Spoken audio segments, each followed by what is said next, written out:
Utos sa akin ang ama. Una, pangalawa, pangatlo, hindi maganda ako. Pero ulit-ulit, gagawin ko. Bakit ka ba lang nagpapapag-usap mo dahil sa may karamdam mo? Pero una, kaya yan sa malaki sa akin, sa itaas. Una dahil pagkat gusto ko, aking anak ay kakasakit. Sa totoo lang, dapat hindi ako pupusan. Subalit, 2 linggo bago ang mahal na araw, nagkasakit ang aking anak. Dahil naranasan na niya magsukat tayo, natakot ako na pagdating ng panahon, mawala sa akin ang aking anak. Kaya napilitan ako talaga pupusan. Pagkat 2 na ang nawawala sa akin.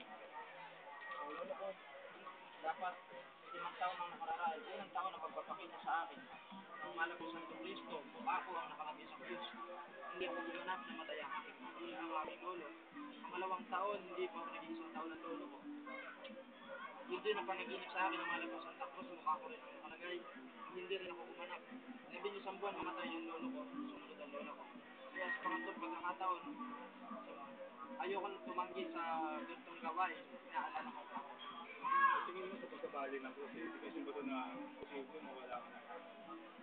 Maaari dahil ang utos sa akin ng nasa taas, una, pangalawa, pagdating sa ikatlo, hindi maganda ang nangyayari. Kaya muli sa susunod, kikita pa rin tayo. Tingin mo sa pagkabali ng handa ka pa rin bang ganyan sa So pa rin po, ang pangako'y pangako, ang panata'y panata, yan ang inilupit sa akin ng aking Diyos. handa ka rin ba sa maaaring mo kasi? Handa na rin po ako. Pangilan taon mo na talaga? Pangatlo. Bali, ang buboy kasi ang panata daw niya, naging taon. So, bali ikaw, ilan taon mo talagang 18 taon ang niyabang sa akin.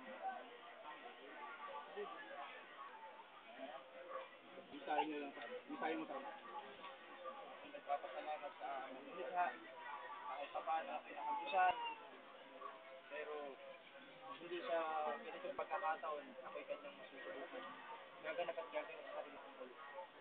Maraming salamat sa inyo. Meron din mga tao. Isahin mo din sa mga tao na naghintay kanina tapos malaman nila na sabi na pwede naman palitan yung gusto na nakali. Anong pwedeng bigyan mo sa kanila? Una-una, humingi po ako ng paumanhin sa mga taong naghintay. Hindi ko po kagustuhan na ganito ang mangyari, pero hindi po kailangan na ang krus ay aking palitan. Sapagkat kung ano po ang aking ginagamit, kailangan yun din ang aking. Kaya muli-muli, humingi po ako ng paumanhin sa mga tao na naghintay at nabigo sa paghihintay nila sa pagpapakos.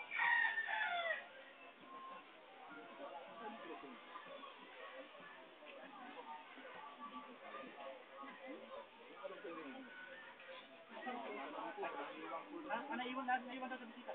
Kita po.